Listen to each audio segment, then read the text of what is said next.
My parents spent my entire life treating me like an embarrassing afterthought while building a shrine to my sister, Laura. But when they tried to use my failure as a punchline at my father's retirement party, they didn't realize the unemployed daughter they were mocking had just acquired their biggest client. This is where the story truly begins, and you won't want to miss what happens. Make sure you're subscribed to see it through to the end. We're always curious. Where in the world are you all watching from today? Let us know in the comments. The betrayal didn't happen in a boardroom or during a shouting match. It happened on a Tuesday afternoon, while I was lying in the dark with a migraine that felt like a railroad spike was being slowly driven through my left temple. I was physically shattered. The last 3 months had been a blur of 18-hour days, sleeping under my desk, and eating vending machine crackers while my team and I finalized the code for Sentinel's 2 rollout. We were days away from the public announcement that would change the cybersecurity landscape forever. But right then, I was just a woman in sweatpants trying not to vomit from exhaustion. My phone buzzed on the nightstand. The screen illuminated the dark room, piercing my eyes. It was my mother, Paige. I hesitated. Calls from Paige were rarely inquiries about my well-being. They were usually logistical commands or updates on the wonderful, sparkly life of my younger sister, Laura. But, being the daughter who still desperately craved a scrap of affection, I answered. "Hello," my voice cracked, dry and weak. "Jane, finally," Paige's voice was sharp, cutting through the fog in my head. There was no hello, no how are you, just immediate irritation. "I've been trying to reach you for an hour. We need to finalize the seating chart for your father's retirement gala this weekend." I rubbed my temple, closing my eyes. "Mom, I'm really not feeling well. I think I have the flu or something. Can we do this later?" "Don't be dramatic, Jane," she sighed, the sound of a heavy bracelet clinking against a table audible in the background. "It's always something with you. Sensitivity is a luxury, and frankly, we don't have time for it. Look, we had to make some adjustments. Since the guest list has expanded, Edward's partners are bringing the senior stakeholders we need to move you." I sat up slowly, the room spinning. Move me to where?" "To the overflow table," she said, as casually as if she were commenting on the weather. "Table 19. It's near the kitchen entrance. It's actually better for you, really. You won't have to worry about making conversation with the investors. You know how awkward you get when people ask about, well, whatever it is you're doing these days." My stomach turned. Table 19. The kids' table, the vendor table. "Mom," I said, trying to keep my voice steady. "I'm 29 years old. You're sitting me next to the kitchen." "It's not about age, Jane, it's about status," she snapped, her patience evaporating. "This night is about Edward's legacy. It's about success. Laura is sitting at the head table with us because she represents the future of this family.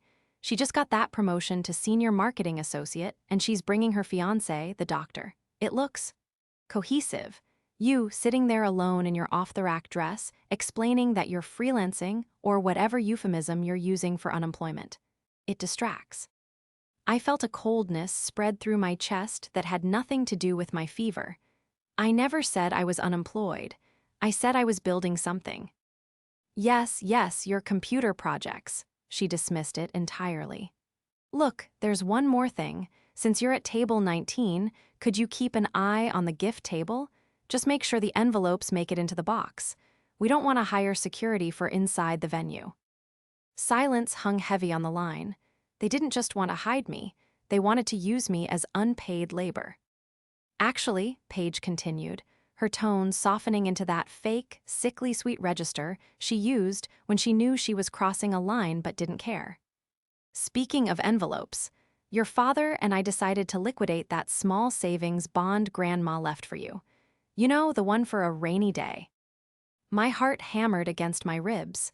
That bond wasn't huge, maybe $5,000. But Grandma had given it to me specifically because she knew my parents favored Laura. She had whispered to me, "For when you need to get away." "You did what?" I whispered. "You can't cash that, it's in my name." "Well, we had power of attorney from when you were in college, and we never really revoked it, did we?" She breezed past the legality. We needed the cash flow to put the deposit down on a new Tesla for Laura. It's her reward for the promotion. We figured you wouldn't mind, seeing as you don't really have any expenses living in that tiny apartment. You're always saying you don't need much. The room went silent. The migraine vanished, replaced by a clarity so sharp it felt like a blade. They stole from me. They stole my grandmother's safety net to buy my sister a luxury car she didn't need. Jane, are you there? I'm here, I said, my voice sounding strange to my own ears. It was hollow, devoid of the usual pleading tone I took with her. Good, so table 19. Saturday, 6:00 p.m. sharp. Don't be late and please buy a new dress. Something that doesn't look like you found it at a thrift store. She hung up. I sat there in the dark, phone in hand, listening to the silence of my tiny apartment, which was actually the penthouse of the building I owned. The betrayal wasn't just the money. It was the absolute erasure of my existence as a human being worthy of respect. It was worse than the diagnosis itself. The next 3 days were a test of willpower I wasn't sure I could pass. My instinct was to scream, to drive over to their sprawling suburban estate and demand my money back, to shake them until they actually saw me. But I didn't. I went into the office. I walked into Sentineil's headquarters, a sleek, converted industrial warehouse in the city center, and felt the hum of activity that usually grounded me. But today, I felt like a ghost in my own company. Jane, you okay? I looked up to see David, my COO, and one of the few people who knew the truth about my family dynamics. He was holding a tablet, looking concerned. I'm fine, I lied, pouring a black coffee with a shaking hand. Just family stuff. The retirement party. Yeah, apparently I'm security detail for the gift table, I said, a bitter laugh escaping my lips. And they cashed Grandma's bond to buy Laura a Tesla. David's eyes widened. You're kidding. Jane, you have to tell them. You're about to be on the cover of Wired. You just closed a $20 million Series B round. Why are you letting them treat you like a vagrant? I looked out the glass walls of my office at the team of 50 engineers and developers working on software that protected major banks and hospitals. Because, David, if I tell them, they won't love me. They'll just love the money. They'll love the status. I wanted them to appreciate me, the daughter who works hard, not the CEO with the checkbook. They don't deserve either version of you, David said gently. I know, I whispered, but I'm going to that party. I needed to see them. I needed to look Edward and Paige in the eye one last time before the news broke. I needed to give them one final chance to be decent human beings before the world told them who I really was. On Thursday, I drove out to their house. I told myself it was to drop off a chaotic collection of old photos Paige had asked for, fodder for a slideshow about Edward's great life. But really, I was testing the waters. When I pulled into the driveway, Laura's car was there. Not the new Tesla yet, but her current BMW, which Edward paid the lease on. I walked into the house, a box of photos in my arms, and the smell of expensive potpourri hit me like a wall. Oh, look who finally dragged herself out of bed. Laura's voice drifted from the living room. I walked in. Laura was sprawled on the white linen sofa, flipping through a bridal magazine, while Paige was arranging flowers in a crystal vase. Edward was sitting in his leather armchair, swirling a glass of scotch. Hi, I said, setting the box down. Here are the pictures. You look tired, Jane, Edward said, not looking up from his glass. Dark circles. You really should take better care of yourself. It's hard to find a husband when you look exhausted. I've been working, Dad, I said, keeping my tone neutral. Doing what? Laura chimed in, smirking. Fixing people's Wi-Fi. Edward chuckled. Now, Laura, be nice. Honest work is honest work, even if it's small scale. I just don't want her to embarrass us on Saturday, Laura said, looking me up and down with genuine disdain. I invited the Turners, and their son is single. If Jane shows up looking like a drowned rat and talking about her startup ideas, he's going to run for the hills. I'm not looking for a husband, Laura, I said, feeling that familiar constriction in my throat. And my company is doing fine. Company, Paige scoffed, jamming a hydrangea into the vase with unnecessary force. Jane, honey, you sell troubleshooting services online. Let's call a spade a spade. It's a gig. It's not a career. Look at your sister. She's managing campaigns for major regional brands. That is a career. I looked at Laura. She was 26, 3 years younger than me. She had never paid a bill in her life. Her job was obtained because Edward played golf with the agency owner. Her condo was bought by Paige. Her car was leased by Edward. She was a hollow shell painted gold. I'm happy for you, Laura, I said, the lie tasting like ash. You should be, Laura replied, flippin'. Gia Paige. Mom said you were upset about the bond. Honestly, Jane, don't be so selfish. I needed a reliable car for work. You barely leave your apartment. What were you going to spend it on? Cat food. The cruelty was so casual, so practiced. They fed off it. It bonded them. I was the common enemy, the loser they could all feel superior to. I looked at my father, waiting for him to intervene, to say that stealing my money was wrong. He just took a sip of his scotch and stared at the fireplace. Just make sure you wear heels on Saturday, Edward grunted. You look short in flats. I nodded slowly. I picked up my purse. I realized then that there was no saving this. There was no conversation that would fix their perception of me. I'll wear heels, I said, turning to the door, and I'll bring a gift. Don't bother, Laura called out. We know you can't afford anything good. Just make sure the card doesn't have a glitter bomb in it. As I walked to my car, my modest 4-year-old sedan that I kept specifically to avoid questions, I felt a strange calm settle over me. They thought they were dealing with Jane the failure, Jane the backup plan, Jane the sensitive doormat. But they had forgotten one crucial thing. They had forgotten that for the last 5 years, while they were busy patting themselves on the back, I had been building the very technology that Edward's investment firm had just signed a massive contract to secure. They didn't know who they were really inviting to dinner. To understand why I stayed silent for so long, you have to understand the ecosystem of my family. I wasn't just the black sheep, I was the practice run. When I was born, Edward and Paige were young and struggling. They were stressed, impatient, and inexperienced. I was a colicky baby, a shy toddler, a sensitive child who cried when people raised their voices. To them, my tears were a sign of a defect. Too sensitive, my father would say, shaking his head when I came home crying because of a bully. She's too soft for this world. By the time Laura was born 3 years later, Edward's career had taken off. They had money, they had patience, and Laura was different. She was loud, demanding, and charismatic. She learned early that if she smiled and performed, she got rewards. If I cried, I got sent to my room. The dynamic calcified quickly.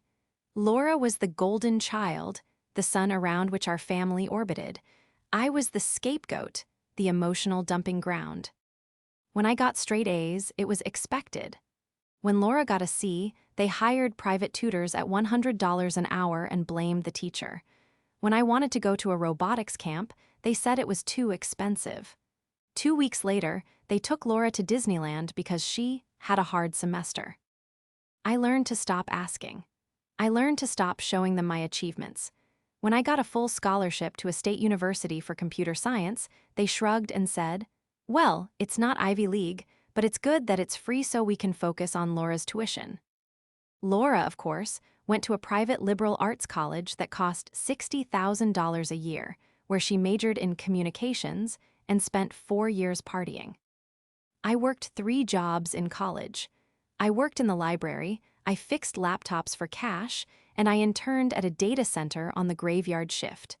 I learned to survive on 4 hours of sleep. I learned that no one was coming to save me. And that brings us to Laura in the present day. If you saw Laura on the street, you'd think she was perfect. She was undeniably beautiful, blonde highlights maintained every 6 weeks, Pilates-toned body, designer clothes that fit just right. She had mastered the art of the influencer personality.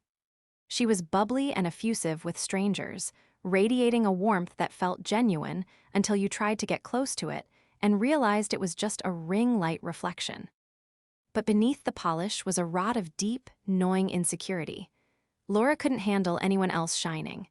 If a cousin got engaged, Laura would announce a promotion. If I got a new haircut, Laura would make a comment about how brave I was to try something so retro. She needed me to be beneath her. My failure was the foundation of her confidence. The Friday before the party, the final piece of the puzzle clicked into place. I was at my office, reviewing the guest list for the retirement gala that my assistant had pulled, public record, technically, since it was a corporate event. I saw the name, Aunt Megan. My breath hitched. Aunt Megan was Edward's younger sister. She had been excommunicated from the family 10 years ago for calling Paige a narcissistic enabler at Thanksgiving dinner. I hadn't seen her since I was 19. I picked up my office phone. Get me the contact info for Megan Miller in Chicago, now. 20 minutes later, I was on the phone with her. Jane, her voice was gruff, smoky, but surprised. Is that really you? It's me, Aunt Megan. Well, I'll be damned, I thought you fell off the face of the earth, or that your mother finally locked you in the attic. Close, I laughed, and it felt good to laugh. I saw you're coming to the gala. I am, she said, her tone hardening. Your father sent me an invitation. I think he wants to show off. Wants me to see his kingdom before he rides off into the sunset. I was planning on skipping it, sending a dead plant or something. Don't skip it, I said, my voice dropping. I need you there. Why? So I can watch them parade Laura around like a show pony and treat you like the hired help. I don't think my blood pressure can take it, kid.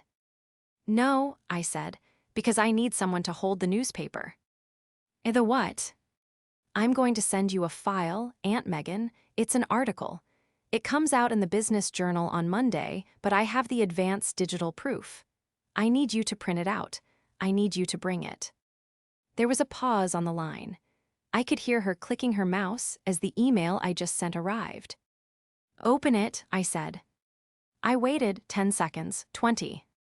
Then a sharp intake of breath. Holy, Jane, is this real? It's real. 20 million, she gasped. Sentinel, that's you. That's me. And Edward doesn't know, Paige, Laura. They think I fix Wi-Fi. A low, deep chuckle started in Aunt Megan's throat. It grew into a full-blown cackle of delight. Oh, this is rich. This is delicious. You want me to bring this? I want you to wait for the right moment. You'll know when. Honey, Aunt Megan said, I wouldn't miss this for the world. I'll see you at table 19. I hung up the phone. The pieces were set. The antagonist was confident, the allies were armed, and the stage was a ballroom filled with people who thought they knew everything. Laura, Paige, and Edward had spent a lifetime constructing a reality where they were the kings and queens and I was the peasant. They loved that reality. They protected it fiercely. But reality has a nasty habit of crashing down when you build it on lies, and I was about to bring the wrecking ball. Saturday arrived with a sky the color of a bruised plum, threatening rain that never quite fell. I stood in front of the full-length mirror in my penthouse bedroom, staring at a version of myself my parents had never seen. Paige had told me to buy a new dress. She had specified something that didn't look like a thrift store find. So I obliged. I was wearing a sheath dress made of midnight blue silk, tailored specifically for my measurements in Milan during a tech summit last autumn. To the untrained eye like my mother's, it was just a simple, dark dress. Modest, unassuming. But to anyone who knew quality, the drape of the fabric and the hand-stitching whispered of quiet, immense power. It was armor. I paired it with simple diamond studs, real ones, not the cubic zirconia Laura usually mocked, and pulled my hair back into a severe, elegant chignon. I wasn't dressing to compete with Laura's inevitable sequins. I was dressing for a funeral. The funeral of their delusions. Before I left, I opened my laptop one last time. I logged into the Sentinel Secure admin portal. The dashboard hummed with green status lights, representing the cybersecurity infrastructure of over 400 enterprise clients. I navigated to the Pending Contracts tab. There it was, right at the top. Miller and Associates Enterprise Security Overhaul. My father's firm. I clicked on the file details. Edward, or rather, his CTO, had signed the contract 3 days ago. They were terrified of a recent data breach in their sector and had come to Sentinel begging for our proprietary encryption. They had signed a 7-figure implementation deal.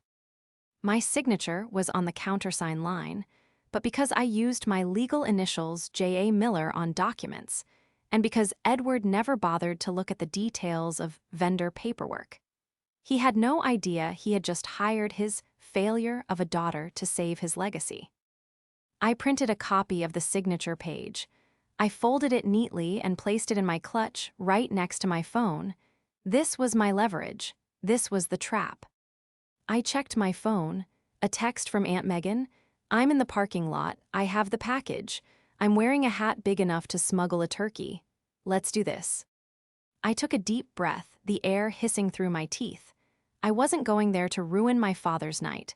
I was going there to demand the truth, but if they chose to lie, well, I had the receipts. I drove to the country club in my sedan. I parked in the back, far away from the valet stand where Edward would undoubtedly be greeting guests, so he wouldn't have to be seen standing next to my dented bumper. As I walked toward the grand entrance, the sound of a string quartet drifted through the air. The venue was opulent, gold leaf trim, crystal chandeliers the size of small cars, and massive floral arrangements that probably cost more than my college tuition. It was a temple to Edwa. Ard's ego. I reached the check-in table. A young woman with a clipboard smiled at me. Name. Jane Miller, I said softly. Her finger scrolled down the list. She paused. She frowned. She flipped a page. Oh, she said, her voice dropping an octave. Right, yes, table 19. It's through the main doors, take a sharp left, and it's tucked behind the pillar near the service corridor. Thank you, I said, keeping my face impassive. I walked into the ballroom. The room was a sea of tuxedos and glittering gowns. At the center of it all, under the massive chandelier, stood my family. Edward looked regal in a custom tux, holding court with 3 other gray-haired men. Paige was shimmering in silver, laughing too loudly at a joke I was sure wasn't funny. And there was Laura. She was wearing a gold sequin gown that was technically stunning, but spiritually aggressive. It screamed, "Look at me." She was hanging onto the arm of her fiancé, Mark, a bewildered-looking orthopedic surgeon who always seemed like he was trying to calculate the exit velocity needed to escape the Miller family gravitational pull. I watched them for a moment. They looked like a perfect advertisement for the American dream. Successful father, supportive mother, beautiful daughter. I tightened my grip on my clutch. I was the glitch in their matrix. And tonight, the system was going to crash. I made my way to table 19. It was exactly as Paige had promised. It was a small, circular table shoved into a drafty corner next to the double doors that swung open every 30 seconds to reveal waiters carrying trays of dirty dishes. The air smelled faintly of industrial dishwasher detergent and shrimp cocktail. My table mates were a motley crew of people Edward clearly felt obligated to invite, but didn't want to actually see. There was Mr. Henderson's elderly secretary, who was asleep, a distant cousin from Ohio who was wearing a polo shirt, and 2 interns from the firm who looked terrified to be breathing the same air as the partners. Great view, I muttered to myself, sitting down. My back was to the room, facing the wall. I had to physically turn my chair around just to see the stage. A shadow fell over me. I looked up to see Paige. She didn't look happy. She looked like a bomb disposal technician approaching a live wire. You made it, she said, her eyes scanning my dress. She frowned, clearly disappointed that she couldn't criticize it. Well, it's a bit dark, but at least it fits. Hello, Mom, I said. Don't get comfortable, she hissed, leaning in. The photographers are doing the family portraits in 5 minutes near the fireplace. We need you to stand on the far left. And please, Jane, try to smile. You always have that dour, victim look on your face. I'll do my best, I said. By the way, did you bring the paperwork for the bond you cashed? I need it for my taxes. It was a lie, I didn't need it for taxes, but I wanted to see her react. Paige scoffed, waving a hand dismissively. Oh, honestly, Jane, not tonight, it's $5,000. Stop acting like we raided a trust fund. You should be grateful we put it to good use. Laura's safety is paramount. You know how dangerous the highway is these days. Right, I said, my voice flat. Safety. She marched off. I followed her to the fireplace. The photographer, a harried man with too many lenses around his neck, was trying to arrange the golden family. Okay, Mom and Dad in the center, he directed. Laura, sweetheart, right next to Dad, hand on his shoulder. Perfect, and, who is this? He pointed at me with his lens. That's the other one, Laura said, flashing a blinding veneers white smile. Just put her on the end, maybe crop her if it's too wide. She laughed, Paige laughed, Edward chuckled. I stood on the end, I didn't smile. I looked directly into the lens with a gaze that could strip paint. As the flash went off, a man approached the group. It was Mr. Henderson, the senior partner of the firm. He was a legend in the industry, a man Edward had spent 30 years trying to impress. Edward, Mr. Henderson boomed, shaking my father's hand. Magnificent party, truly. Thank you, sir, Edward beamed, practically bowing. It's been an honor serving the firm. And this must be the famous Laura, Henderson said, turning to my sister. Your father talks about you constantly, the marketing genius. Laura preened, dipping her head in a mock-shy gesture. Oh, please, I just do what I can. And who is this? Henderson asked, turning his gaze to me. His eyes narrowed slightly, as if he was trying to place a memory. That's Jane, Edward said quickly, his tone dropping. She's finding herself. She does a little freelance computer repair. Freelance, Laura added, rolling her eyes playfully. She's our little bohemian. We're still waiting for her to join the real world. Henderson stared at me. I held his gaze. I didn't shrink. I didn't look Own. Computer repair? Henderson asked, tilting his head. Funny, you look remarkably like the woman featured in the tech brief I read this morning. The CEO of that new cybersecurity vendor we just onboarded. Sentinel. The air left the immediate vicinity. Edward froze. Paige's smile faltered. Laura let out a sharp, incredulous laugh. Jane, Laura cackled, touching Henderson's arm as if he were a senile grandfather. Oh, Mr. Henderson, you're too kind. Jane couldn't run a lemonade stand, let alone a security firm. She gets anxiety ordering pizza. It must be a doppelganger, Edward said smoothly, stepping between us. Jane isn't involved in high-level business. She's very sensitive. The stress would kill her. Actually, I said. My voice wasn't loud, but it cut through the chatter like a razor. Everyone froze. It was the first time I had spoken directly to a VIP in years. The implementation for your firm starts on Tuesday, Mr. Henderson, I said clearly. I'd recommend your CTO double-check the API integration protocols for the legacy servers. They tend to be buggy with the new encryption layer. We sent a memo about it, but it might have been overlooked. Silence, absolute, suffocating silence. Laura's mouth opened, then closed. Edward looked at me as if I had started speaking Aramaic. Henderson's eyebrows shot up. You know about the API issue? My CTO was screaming about that this morning. Yes, I said, taking a sip of champagne I had swiped from a passing tray. Because I wrote the patch for it. Jane, stop it, Paige hissed, gripping my arm hard enough to leave a bruise. Stop lying, you're embarrassing us. Mr. Henderson, she reads things online and gets confused. I'm sure that's it, Henderson said slowly, looking from my mother's claw-like grip to my calm face. He stepped back, looking unsettled. Well, Edward, we'll talk later. He walked away, looking back at me once over his shoulder. What the hell is wrong with you? Laura hissed, her face contorting into a mask of fury. Why do you have to make up stories? You're sick, Jane, you're actually sick. I didn't make up anything, I said. Go to your table, Edward commanded, his face red. Now, before I have security remove you. I turned and walked away. As I headed back to the kitchen exile, I saw Aunt Megan entering the ballroom. She was wearing a wide-brimmed hat and a suit that looked like it cost more than Edward's car. She caught my eye and winked. She patted her oversized purse. The seed was planted. Henderson was suspicious. The antagonist was rattled, but they were about to double down. Dinner was a blur of mediocre chicken and self-congratulatory toasts. I sat at table 19, ignoring the interns who were whispering about how terrifying my father looked. I kept my phone on the table, watching the group chat with my dev team. They were currently popping champagne in the office, celebrating the successful beta test. I should have been there. I should have been surrounded by people who respected me.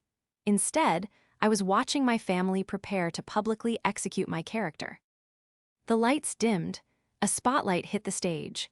Edward walked up to the microphone, basking in the applause. Thank you, he boomed. Thank you all, 30 years, it's a long time. He went on for 20 minutes about loyalty, hard work, and legacy. He thanked his partners. He thanked Paige for keeping the home fires burning. And then he turned to Laura. You know, Edward said, his voice getting thick with emotion. A man works for his family. He builds a legacy not for himself, but for the next generation. And when I look at my daughter, Laura. The spotlight swung to Laura, who dabbed at dry eyes with a napkin. I see the future, Edward continued. She has the drive, the spirit, and the integrity that I always hoped to instill. She is the shining star of the Miller name. Laura, come up here. Laura floated up to the stage. She took the mic. She looked beautiful, radiant, and completely toxic. Oh, Daddy, she gushed, you're making me cry. She laughed, a tinkling, practiced sound.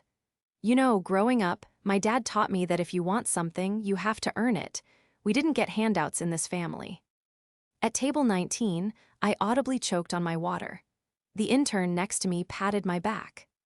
We worked, Laura continued, her eyes scanning the room. And that's why I'm so proud to buy my own way in this world. Unlike, well, we all have our crosses to bear. The room went quiet. She was going off script. She was looking for a target. She was looking for me. My sister Jane is here tonight, Laura said, her voice taking on that sickly sweet pity tone. Where are you, Janie? Table 19. Heads turned. People squinted into the darkness of the back corner. I felt the heat rise in my cheeks. Jane has always been different, Laura sighed. Struggling to find her path, struggling to hold down a job, and sometimes it's hard for me, you know, to succeed when she's flailing. But Dad, you taught me to be generous. That's why I'm so happy that we, as a family, could help her out again this month. We had to cover some bills, but hey, that's what family is for, right? She was lying. She was projecting the theft of the bond onto me. She was claiming they paid my bills. So, in honor of Dad, Laura said, raising her glass, I'm announcing that I've used my bonus, my hard-earned bonus, to finally pay off the rest of Jane's student loans. Surprise, Jane, you're debt-free. The room erupted in applause. People were wiping tears. What a saint, someone whispered near me. I sat there, frozen. My student loans?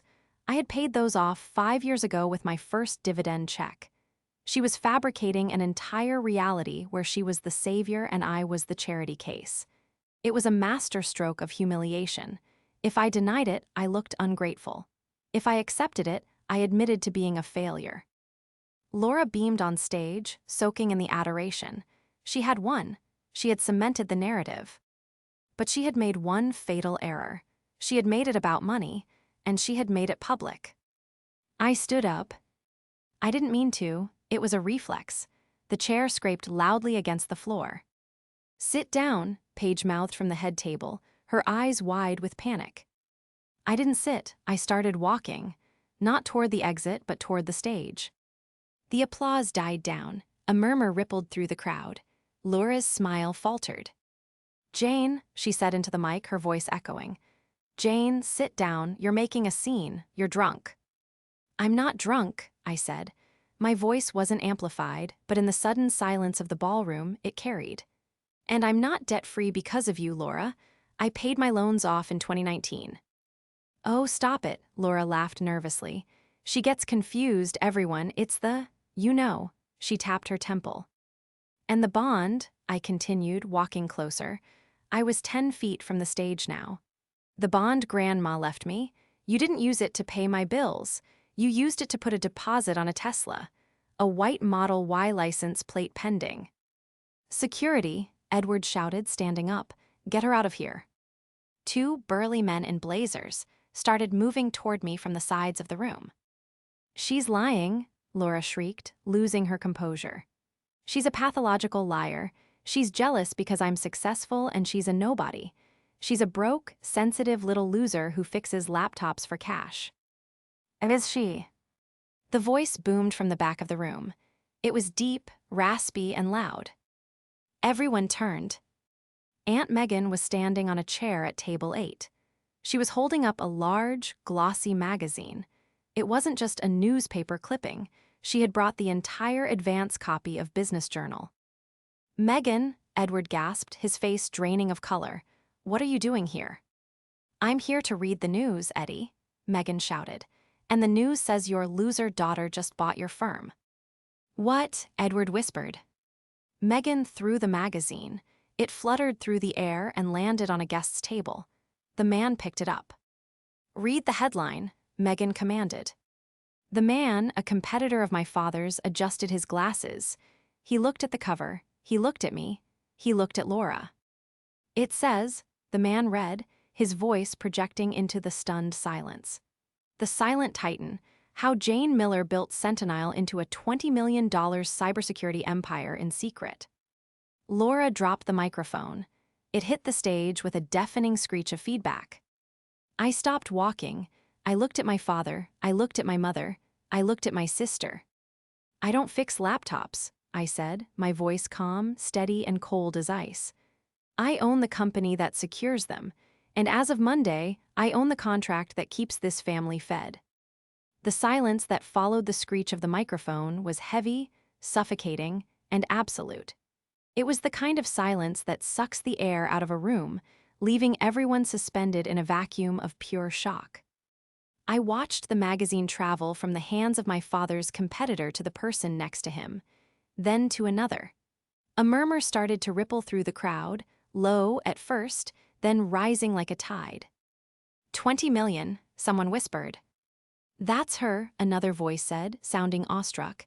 That's the girl in the picture, the one standing right there. On stage, Laura stood frozen. Her mouth was slightly open, her hands trembling at her sides. The spotlight, which she had demanded be trained solely on her, now felt like an interrogation lamp exposing every crack in her flawless foundation. Edward was the first to move. He stumbled off the stage, nearly tripping on the steps, and rushed toward the table where the magazine lay. He grabbed it with frantic, clumsy hands. I watched him stare at the cover. I saw his eyes scan the text, desperate to find the word satire or fiction. He looked up at me. His face was a mask of confusion and terror. Jane, he croaked. Sentin. That's a vendor, a major vendor. It is, I said, my voice carrying clearly across the gap between us. It's the vendor you just signed a 7-figure contract with on Thursday, Dad. You didn't read the signature line, did you? J.A. Miller. No, he whispered. No, that's impossible. You fix Wi-Fi. It's a lie, Laura screamed. The sound tore through the room, shrill and desperate. She stomped her foot, her composure shattering like cheap glass. She pointed a manicured finger at me. She printed that? Laura yelled, grabbing the microphone stand again, though the mic was on the floor. She shouted to the room without amplification, her voice straining. She went to a print shop and made a fake magazine. She's sick. She's always been jealous of me. Don't believe her. The crowd looked uncomfortable. People were shifting in their seats, exchanging glances. Laura looked unhinged. It's not a fake, Laura. Aunt Megan's voice boomed from the back. She walked forward now, parting the crowd like the Red Sea. I bought a subscription. It's online right now. Google it, people. Jane Miller Sentinel, go ahead. Hundreds of phones lit up simultaneously. The blue glow illuminated faces as guests began to scroll. "Oh my God," a woman near the front gasped. "It's true, Forbes did a piece on her last month too, The Quiet Disruptor." "She's listed as the sole founder," a man at table 4 said, showing his screen to his wife. "Net worth estimated at, wow." Laura looked around wildly. She saw the tide turning. She saw the admiration in the eyes of the guests, admiration that was directed at me, not her. The narrative she had spent 26 years building, the story of Laura the star and Jane the failure, was dissolving in real time. "Mom," Laura wailed, turning to Paige. "Do something, tell them she's lying." Paige was standing by the dessert table, her face pale. She looked at me, then at the magazine in Edward's hand, then at the guests whispering about my success. I saw the gears turning in her head. I saw the exact moment panic shifted into calculation. She plastered a smile on her face. It was a terrifying, rigid thing. She walked toward me, arms outstretched. "Oh, Jane," she cried out, her voice shaking with faux emotion. You surprise, is this what you were hiding? Oh, Edward, look, our girl, we knew she was working on something big, didn't we?" The audacity took my breath away. "We always told her to focus," Paige continued, addressing the crowd, trying to rewrite history in seconds. "We pushed her so hard because we knew she had this potential. That's why we were so tough on you, sweetie, to build your character." She reached out to hug me. I stepped back. The rejection was physical. Paige froze, her arms hanging in the empty air. "Don't," I said. "Jane, honey," she whispered, her eyes darting around to see if people were watching. "Don't be difficult, not now. This is a victory for the family." "There is no family in this victory," I said loud enough for Mr. Henderson to hear. "You didn't push me to build character. You pushed me away. You called me a failure 3 hours ago. You stole my grandmother's bond money to buy a car for the daughter you actually like." "That was a loan," Edward sputtered, stepping in to support his wife. "Jane, be reasonable. We're a team. Your success is our success.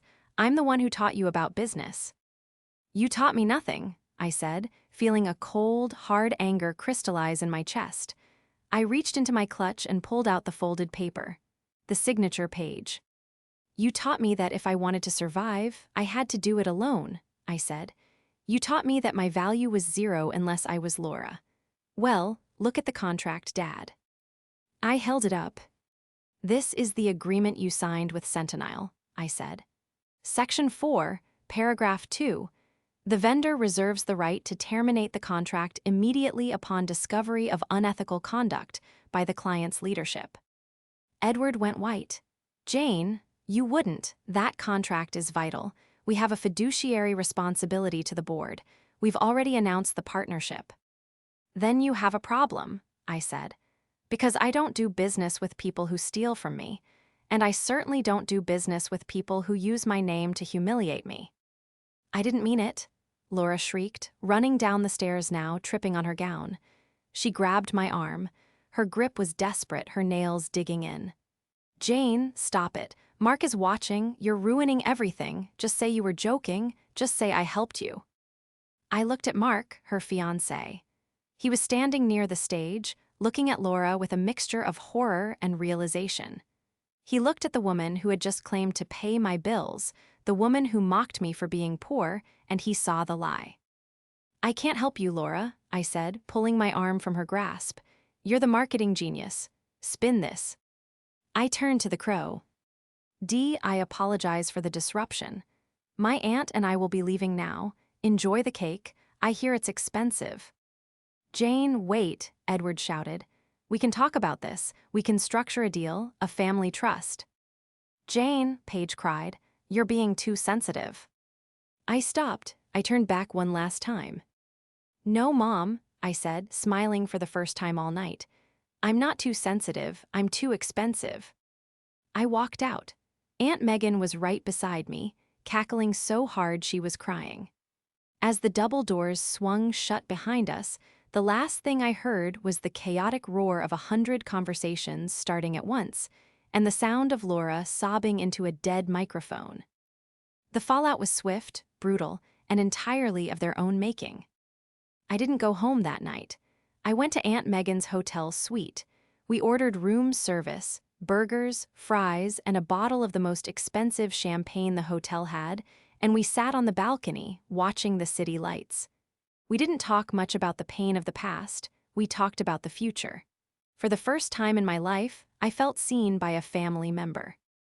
By Monday morning, the Business Journal article was trending. The headline, "The Silent Titan," was everywhere in the tech circles. But in my hometown, the gossip wasn't about the money, it was about the party. Edward tried to come to my office at 9:00 a.m. on Monday. He didn't make it past the lobby. My receptionist, a fierce woman named Sarah who knew the whole story, simply told him, "Ms. Miller is in a meeting. She is not accepting unsolicited vendors." He sat in the lobby for 4 hours. I watched him on the security feed for a minute, a graying man in a suit that suddenly looked a little too big for him, holding a briefcase that contained nothing I wanted. Eventually, he left. Later that afternoon, I had legal send over the formal notice. I didn't cancel the contract with his firm. I wasn't going to punish his employees or his partners for his sins, and frankly, Sentinel needed the revenue to hit our Q4 targets. Business is business. But I added a rider to the agreement. All communication regarding this account must go through the Chief Technical Officer. No direct contact with the CEO is permitted. It was a professional restraining order. The personal fallout was messier. Laura's fiancé, Mark, called off the engagement 3 days later. Apparently, watching his future wife scream lies into a microphone and then try to physically attack her sister was a red flag he couldn't ignore. Plus, once the golden child veneer cracked, other truths came out. He found out about the credit card debt she was hiding, the fact that Paige was paying her rent, and the lies she had told him about her career. Without Mark, and without this successful narrative, Laura spiraled. She tried to blast me on social media, posting long, tearful videos about how I had blindsided the family and ruined her father's moment. It backfired. The internet is a cruel place, but it's also good at digging up receipts. People found the article. They found her old posts mocking freelancers. The comments section turned into a roast of epic proportions. She deleted her accounts within 48 hours. 2 weeks after the party, I received a letter. It was a cashier's check for $5,000 plus interest. There was a note from Paige. "Jane, we are returning the bond money. We hope this clears up the misunderstanding. We would like to invite you to dinner this Sunday. Just us. No photographers. We want to get to know the real you. We are very proud. Love, Mom." I stared at the check. 5 years ago, that money would have saved me from hunger. 5 years ago, that note would have made me weep with gratitude. I would have run back to them, desperate to finally be proudly accepted. But I wasn't that girl anymore. I wasn't the backup plan. I took the check, I endorsed it, and I donated it to a scholarship fund for underprivileged girls entering STEM fields. I didn't reply to the note. I didn't go to dinner. I realized that they didn't want to know the real me. They wanted to know the CEO. They wanted access to the power I now held. If I went back, nothing would change.